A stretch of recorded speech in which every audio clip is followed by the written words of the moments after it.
Rebonsoir et bonsoir à tous. Bienvenue à tous ceux qui viennent de nous rejoindre.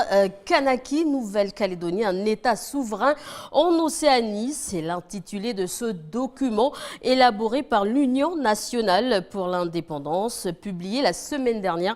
Ce document de 107 pages expose les grandes orientations que l'UNI propose sur l'accession de la Nouvelle-Calédonie à la pleine souveraineté. Concrètement, que propose ce projet?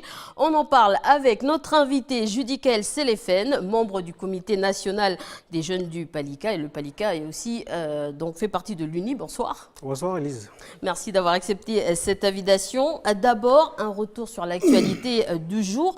Voici la question qui sera soumise aux Calédoniens le 4 novembre prochain. Voulez-vous que la Nouvelle-Calédonie accède à la pleine souveraineté et devienne indépendante en tant que membre du CNJP, Comité national des jeunes du Palika? Est-ce que cette question vous satisfait? Alors oui, effectivement, Elisa, cette question elle nous satisfait beaucoup parce que c'est un objectif qu'on s'était fixé avec les vieux qui nous représentent là-haut et on a atteint, on a franchi un nouveau palier en ayant un consensus sur la question du référendum et cette question sera posée pour, si on aura l'occasion, sur les deux référendums qui vont se présenter ensuite, quoi. Mais que pensez-vous de ce pléonasme, le mot souveraineté et l'indépendance? Alors, je ne vois pas trop un pléonasme. Par contre, je vois les deux phases que nous, on porte dans le projet. C'est-à-dire qu'il y a la période de transfert des compétences, donc d'accession à la pleine souveraineté, qui débouche ensuite sur la création, enfin sur le statut international, donc sur la nation indépendante. Donc il y a les deux volets qui retracent les deux phases chronologiques qu'on a prévues et qui s'inscrivent dans le projet, quoi. On va y revenir sur ce sujet. Alors, il y a quelques heures, vous avez publié cet article. Vous étiez pour l'utilisation des termes pleine souveraineté, comme on le disait, et non donc le mot d'indépendance pour la consultation du 4 novembre. Pourquoi? Déjà, d'une part, parce qu'on exerce déjà des compétences de souveraineté, reste à acquérir les compétences régaliennes. Donc, on est dans la continuité de ce qu'on a acquis déjà jusqu'ici. Et c'est ce qui est prévu par l'accord de Nouméa. Donc, c'est l'accord qui cadre un peu toutes les discussions qui sont en train de se mener et dans le référendum. Alors, M. Selefen, je vous propose d'écouter cet étudiant calédonien. Alors, pourquoi le Premier ministre a rajouté le mot indépendance dans la question? On l'écoute. Jean-Marie Tjibaou disait que voilà, le but de l'indépendance, c'est de gérer nos interdépendances, c'est de pouvoir créer des liens avec les habitants, le pays, de la région, tout ça. Donc voilà, moi je suis plus sur le fait de dire que voilà, de parler de pleine souveraineté puisque c'est marqué dans l'accord de Nouméa qui est constitutionnalisé au lieu de parler d'indépendance. Mais c'est vrai que d'un point de vue politique, le Premier ministre Édouard Philippe était obligé de prendre en compte les aspirations des deux partis des partis politiques indépendantistes et non indépendantistes. Donc voilà, il était obligé un peu de rajouter indépendance pour avoir un compromis, un consensus sur la question.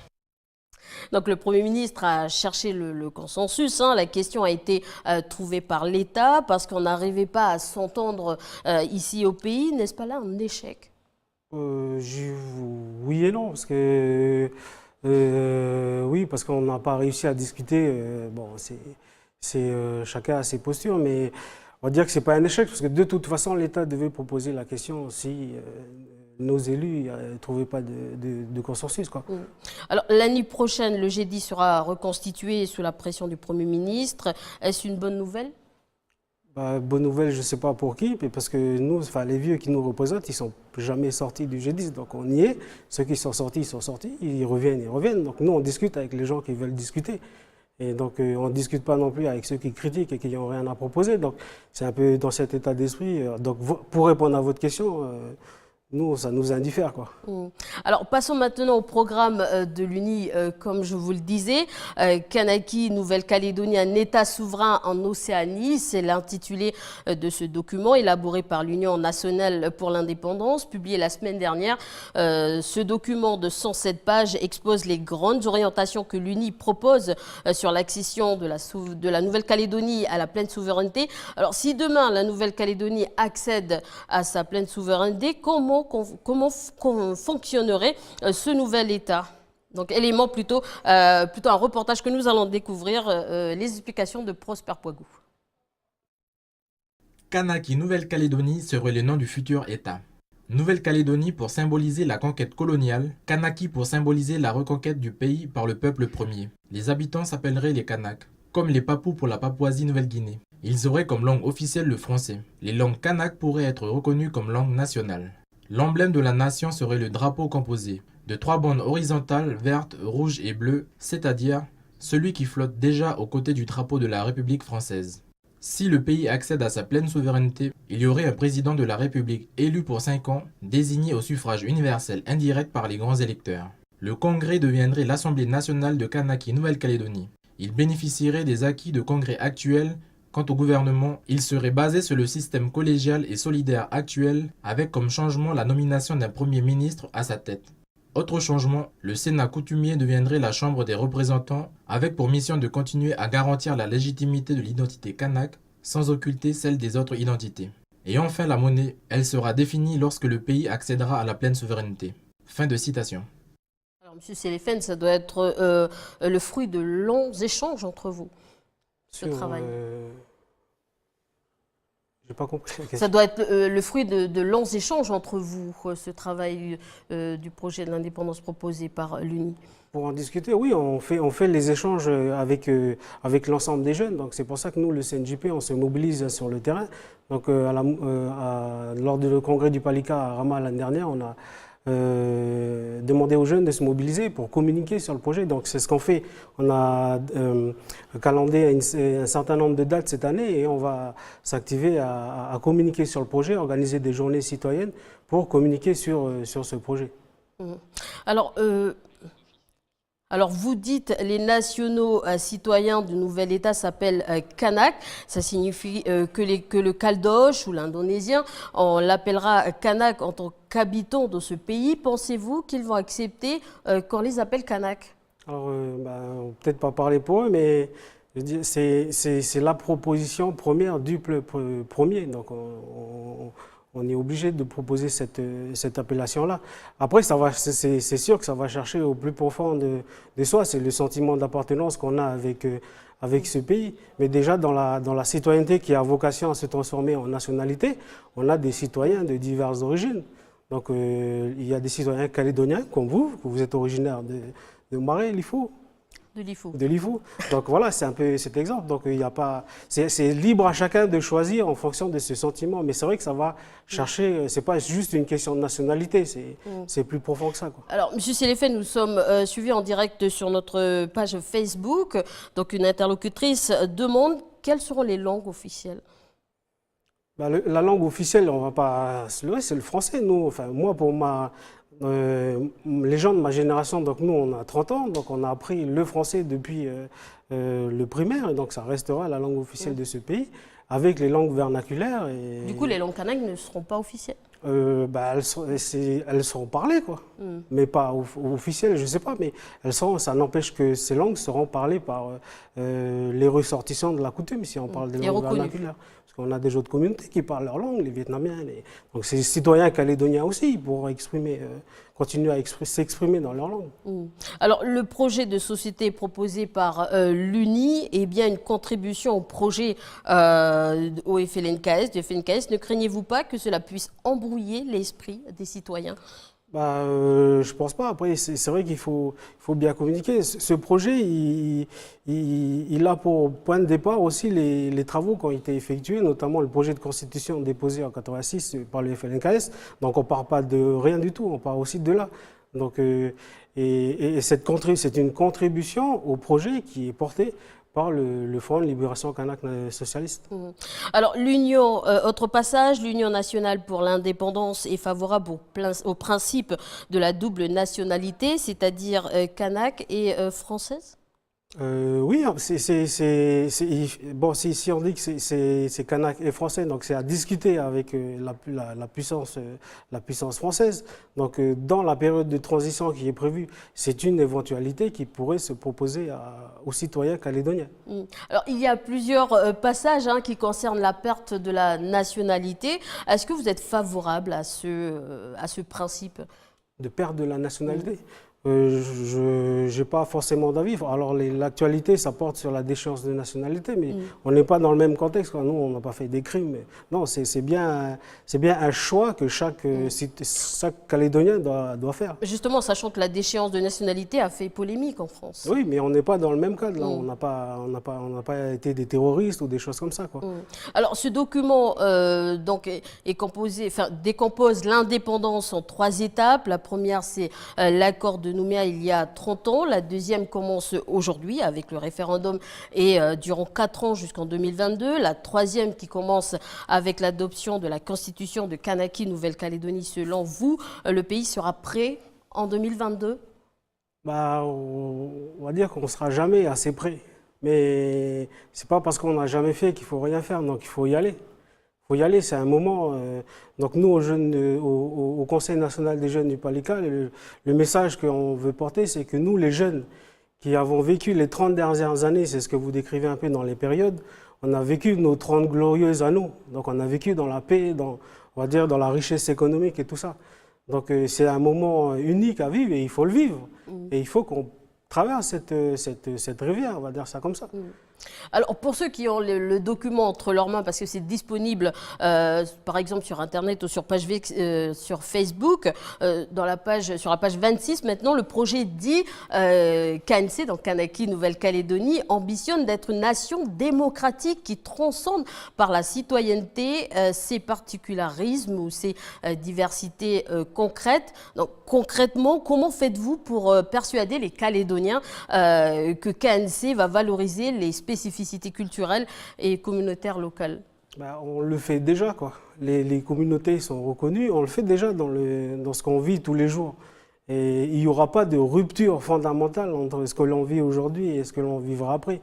Il y aura certainement des choses qu'il faudra amender, mais on continuera à valoriser l'irréversibilité de ce qu'on a acquis. C'est quelque chose qu'on va poursuivre, ça, dans la valorisation des cultures et le reste. Alors, Paul Niaoutine dit, je cite dans ce projet, il s'agit de créer des parcelles que chacun emprunte à la rencontre de l'autre dans le respect des différences. Fin de citation. D'un autre côté, Père Rokapikawa disait qu'il existe déjà des ponts entre les communautés, mais personne, justement, ne les emprunte. Est-ce que vous êtes d'accord ? Oui, on va dire que je suis tout à fait d'accord. Le projet, l'état d'esprit de ce projet, c'est qu'il faut se dépasser. Il y a un dépassement de soi que chaque Calédonien doit faire. Donc ça part de la reconnaissance de celui qui est en face, celui qui est à côté. Donc c'est ça alors ce qui décrivent là, qu'il y a des choses qui ne sont pas faites. Vous trouvez que les gens calédoniens ne se mélangent pas assez ?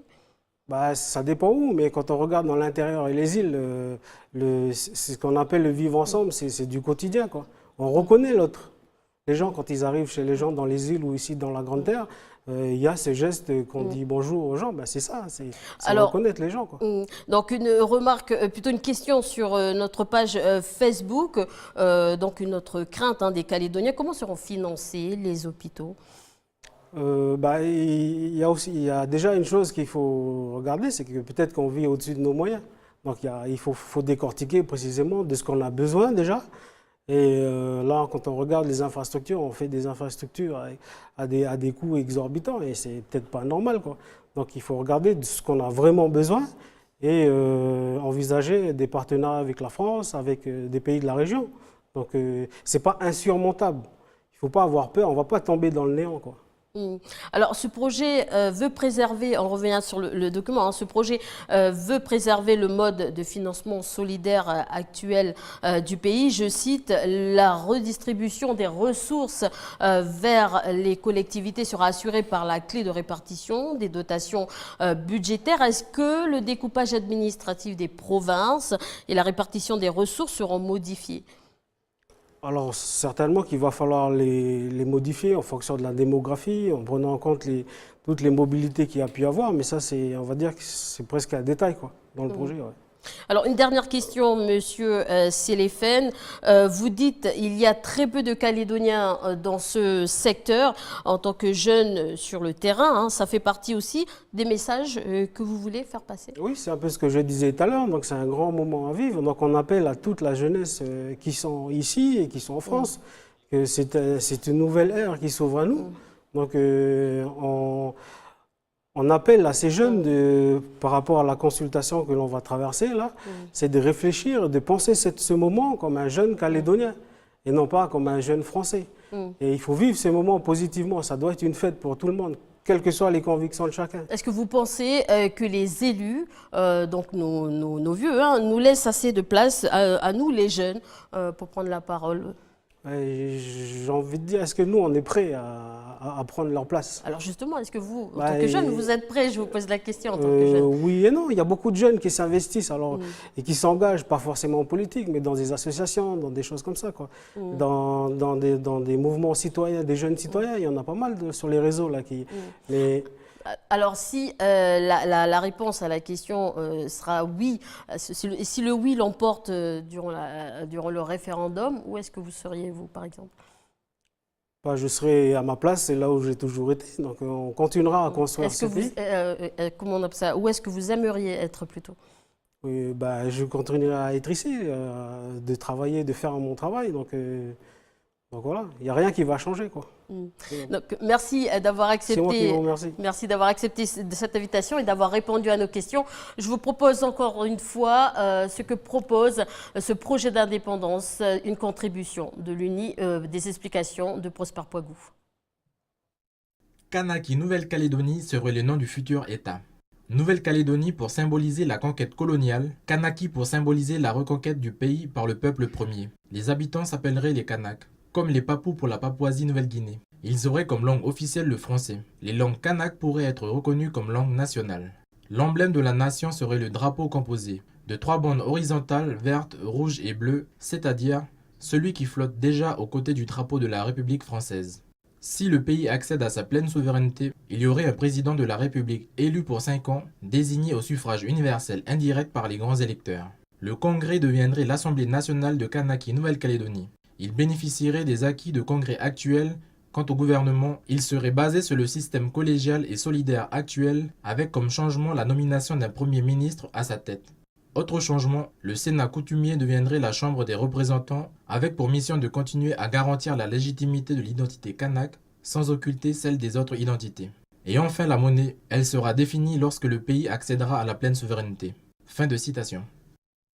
Voilà, c'est la fin de cette émission. Merci à notre invité. Merci à vous également de nous avoir suivis. Merci à vous également sur les réseaux sociaux. Cela prouve que vous vous intéressez aux questionnements, et aux craintes et aussi au référendum. Merci de nous avoir suivis. Et ce document, proposé une contribution de l'UNI, sera disponible sur notre page Facebook donc de Calédonia. Merci à tous de nous avoir suivis. Je vous retrouve tout à l'heure pour le journal.